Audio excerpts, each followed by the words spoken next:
रंजीत की बातें सुनकर इंस्पेक्टर देवराज नेवारी से कटने की ओर निकलने के तैयार हो गया।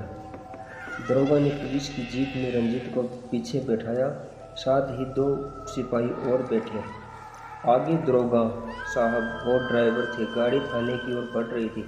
तभी रंजीत को आवाज़ सुनाई दी, मेरे साथ चलो रंजीत। रंजीत ने देखा कि जीप के पीछे विभा का सर आगे बढ़ रहा है। रंजीत जोर से चिल्लाने लगा, मुझे बचा लो साहब, वो मेरे पीछे है और मुझे मार डालेगी। सिपाहियों ने कसकर रंजीत को पकड़ लिया। रंजीत जोरों से चिल्ला रहा था, मुझे कोई बचा लो साहब, मैं मरना नहीं चाहता। उसके साथ नहीं होने पर सिपाहियों ने थप्पड़ बरसाने शुरू कर दिए, गुस्से मारने लगे। रंजीत शांत नहीं हो रहा था। दरोगा ने बोला, इसको जीप से बाहर फेंक दो। रंजीत और घबरा गया और उसकी आंखें बंद कर ली। अब वह विभा को देख नहीं सकता था, लेकिन रोम रोम में भय समाया हुआ था। चुपचाप सब कुछ बर्दाश्त करते हुए रंजीत थाने पहुंचा। उसकी स्थिति देखकर दरोगा स्वास्थ्य विभाग से डॉक्टर नर्स टीम को फोन किया। जैसे तैसे रंजीत थाने पहुंचा तो बेंच पर बैठाया गया। दरोगा और पुलिस सिपाही रंजीत को घेर कर खड़े हो गए थे। उसका भय लेकिन दूर नहीं हुआ। रंजीत थर-थर कांप रहा था। उसके पैर अपने आप हिल रहे थे, सिसकियां धीरे धीरे निकल रही थी। अचानक रंजीत के कानों में वापस आवाज गूंजने लगी, मानो उसके कान के पास आकर बोला है।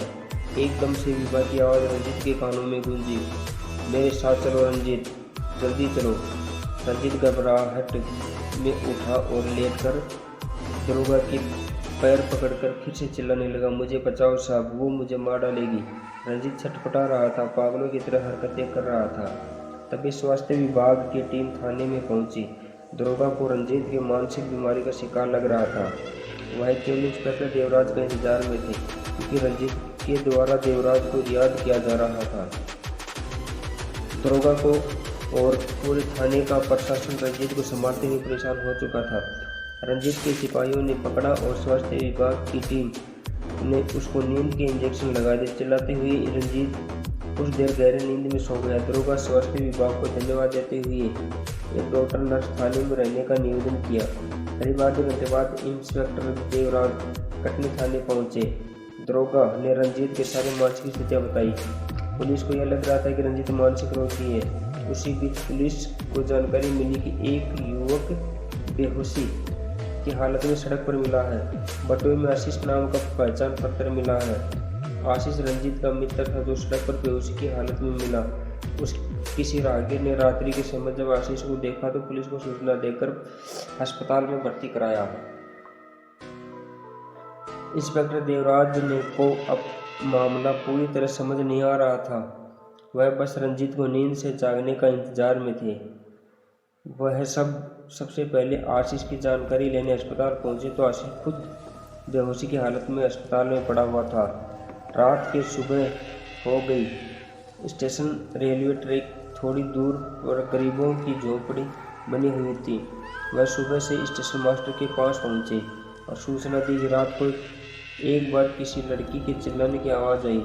जब वह बाहर जाकर देखा तो वहाँ कोई नहीं था। सारे लोग भय में थे। स्टेशन मास्टर ने बोला, कल गांव की लड़की की लाश रेलवे ट्रैक पर मिली थी। झोपड़ी वालों की ने जानकारी दी थी तो सभी इस घटना का रेलवे ट्रैक से मिले लाश से जोड़ दिया। पूरे गांव में खबर फैल चुकी थी कि बम मौत के बाद प्रेत बन चुकी है। सभी परेशान कर रही है। इंस्पेक्टर देवराज ने दरोगा से पूछा, रंजीत नींद कब तक उठेगा? दरोगा ने बताया, इंजेक्शन का असर 10 घंटे तक रहेगा। देवराज रंजीत उठने की प्रतीक्षा करने लगा। सुबह रंजीत की नींद खुली तो उसने देखा कि सामने इंस्पेक्टर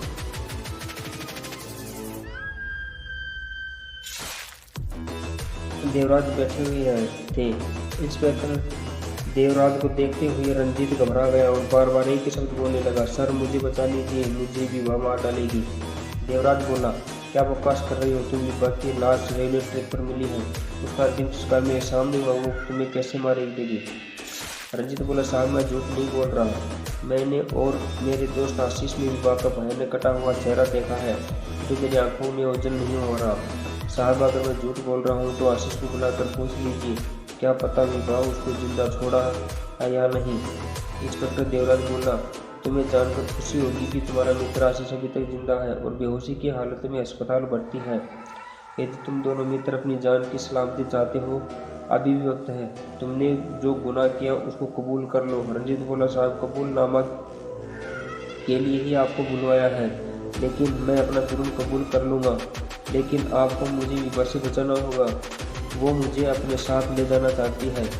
देवराज ने बोला, तुम्हारी कहानी पर विश्वास नहीं करता, लेकिन इतना जरूर वादा है कि अगर तुमने सच बोला है, इस दुनिया की हर ताकत में तुम्हें बचा लूँगा। अगर तुमने सच बोला है, अपनी गलती के प्रायश्चित कर लिया, तो शायद तुम बच सकते हो। इसके अलावा तुम्हारे पास कोई विकल्प नहीं है। रंजीत बोला, ठीक है साहब, मैं आपको सारी सच्चाई बताने को तैयार हूँ।